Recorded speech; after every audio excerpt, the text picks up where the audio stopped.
Delhi liquor scam కేసులో arrest అయిన BRS MLC కవితకు 5 నెలల తర్వాత జైలు నుంచి ముక్తి లభించింది. సుమారు 166 రోజులుగా ఆమె తీహార్ జైల్లో ఉన్నారు.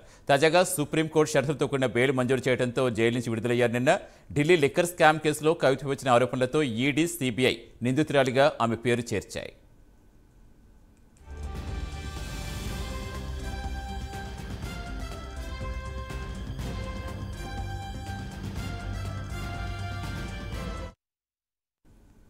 దేశవ్యాప్తంగా సంచలనం సృష్టించిన ఢిల్లీ లిక్కర్ కేసు వ్యవహారం 2022లో వెలుగు చూస్తుంది. 2021లో ఢిల్లీ ప్రభుత్వం తీసుకొచ్చిన లిక్కర్ పాలసీలో అవకతవకలు జరిగాయని, దీనిపై విచారణకు ఆదేశాలు జారీ అయ్యాయి. ఈ కేసు మొదటగా సీబీఐ విచారణ జరపగా ఆ తర్వాత ఈడీ ఎంట్రీ ఇచ్చింది. ఈ కేసులో 2022లో అమిత్ అరోరాతో సీబీఐ అరెస్ట్ చేసింది. అమిత్ అరోరా రిమాండ్ రిపోర్టులో తొలిసారిగా కవిత పేరు ప్రస్తావించింది సీబీఐ. దీంతో ఈ కేసుకు సంబంధించి కవిత నోటీసులు అందుకున్నారు. 2022 డిసెంబర్లో హైదరాబాద్లో కవిత నివాసానికి సీబీఐ అధికార బృందం వెళ్లి కవితను దాదాపు 7 గంటల పాటు విచారించారు.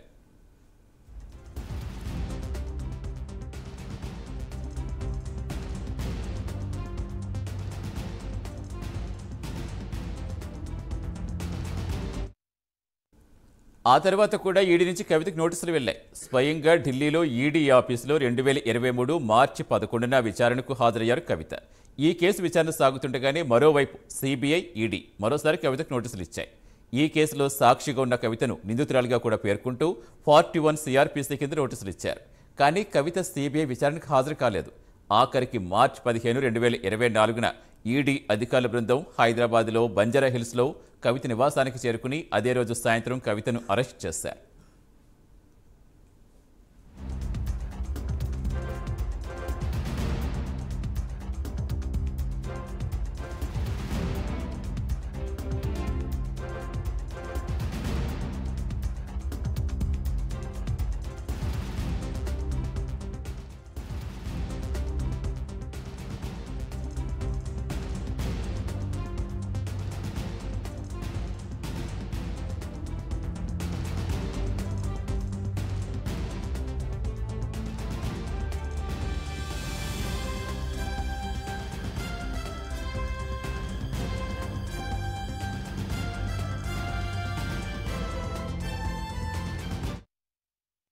అయితే బెయిల్ కోసం ఆమె చేసిన ప్రయత్నాలేవి ఫలించలేదు. హైకోర్టులో ఆమె బెయిల్ పిటిషన్ కొట్టేయబడింది. ఈ క్రమంలోనే కవిత సుప్రీంను ఆశ్రయించారు. బెయిల్ మంజూరు చేయాలంటూ సుప్రీంకోర్టులో పిటిషన్ దాఖలు చేశారు. ఈ పిటిషన్లు సుప్రీంకోర్టు విచారణకు స్వీకరించింది. చివరకు ఆగస్టు 27న కవితకు సుప్రీంకోర్టు షరతులతో కూడిన బెయిల్ మంజూరు చేస్తుంది.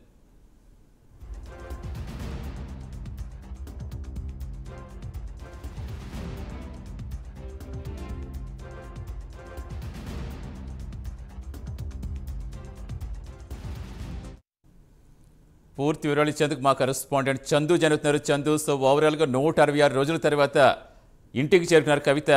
తదుపరి కార్యాచరణ ఎలా ఉండబోతోంది, ఇంకా ఏం చెప్పారు ఆమె? సతీష్, కొద్దిసేపటి క్రితమే ఎమ్మెల్సీ కవిత తన నివాసానికి ఎయిర్పోర్ట్ నుంచి చేరుకున్నారు. ఇక్కడ చేరుకున్న కవితకు బీఆర్ఎస్ కార్యకర్తలు భారీగా ఘన స్వాగతం పలికారు, బాణసంచాలు కాల్చారు. కవిత జై కవిత అంటూ కూడా నినాదాలు చేశారు. ఆ తర్వాత ఆమె ఇంట్లోకి వెళ్ళారా. అప్పటికే కుటుంబ సభ్యులంతా కూడా కవిత నివాసానికి చేరుకున్నారు. ముఖ్యంగా హరీష్ రావు సతీమణి, అదేవిధంగా కేటీఆర్ సతీమణితో పాటు ఆమె బంధువులు, తల్లి శోభతో పాటు అంతా కుటుంబ సభ్యులంతా కూడా భావోద్వేగానికి గురయ్యారు.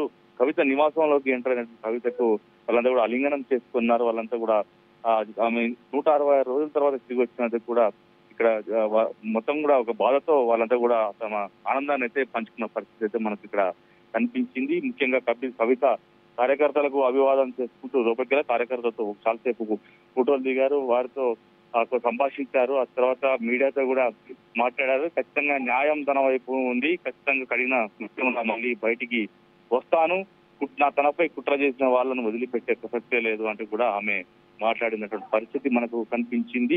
కొద్ది రోజుల పాటు ఆమె విశ్రాంతి తీసుకునే అవకాశాలే ఎక్కువ కనిపిస్తున్నాయి. ఎందుకంటే రేపు మధ్యాహ్నం తర్వాత ఎర్రవల్లి ఫామ్ హౌస్ వెళ్ళి కేసీఆర్ ని కలిసే అవకాశాలు కల్పిస్తున్నాయి. ఎందుకంటే ఇప్పటికే కేసీఆర్ నుంచి కూడా స్పష్టమైన ఆదేశాలు ఉన్నాయి. ఎందుకంటే 166 రోజుల పాటు జైల్లో కవిత ఉన్న నేపథ్యంలో కొంత మానసికంగా కూడా చాలా ఆమె ఇబ్బంది పడ్డారు. ఆమెకు అనారోగ్య సమస్యలు వచ్చాయి, హాస్పిటల్ కూడా వెళ్ళిన పరిస్థితి, చాలా అనారోగ్యంతో ఉన్న చాలా 12 కిలోల బరువు కూడా ఆమె తగ్గినటువంటి పరిస్థితి ఆమెలో స్పష్టంగా మనకు కనిపిస్తా ఉన్న నేపథ్యంలో ముందు ఆరోగ్యం పరంగా ఫిట్ గా అవ్వాలని కూడా ఇప్పటికే తండ్రి కేసీఆర్ కూడా ఆమెకు చెప్పినట్టుగా తెలుస్తుంది. ముందు రెస్ట్ తీసుకొని కుటుంబ సభ్యులకు ఎక్కువసేపు సమయం కేటాయించిన తర్వాతనే మళ్ళీ పొలిటికల్ గా యాక్టివిటీస్ పెంచాలని కూడా కవిత భావిస్తున్నట్టు తెలుస్తుంది. ఇంట్లోకి వచ్చినటువంటి కవిత తన అన్న కేటీఆర్ కు రాఖీ కూడా కట్టారు. ఎందుకంటే రాఖీ పండుగకు ఆమె అందుబాటులో లేకపోవడంతో ఆయన చాలా భావోద్వేగానికి ఆ రోజు గురై ట్వీట్ కూడా చేసిన పరిస్థితి కనిపించింది. ఈ నేపథ్యంలో మొదటగా కేటీఆర్ కు రాఖీ కట్టారు. ఆ తర్వాత తన పూజా గదిలోకి వెళ్లి తన కుటుంబ సభ్యుల దగ్గర పూజ కూడా నిర్వహించిన పరిస్థితి కనిపించింది.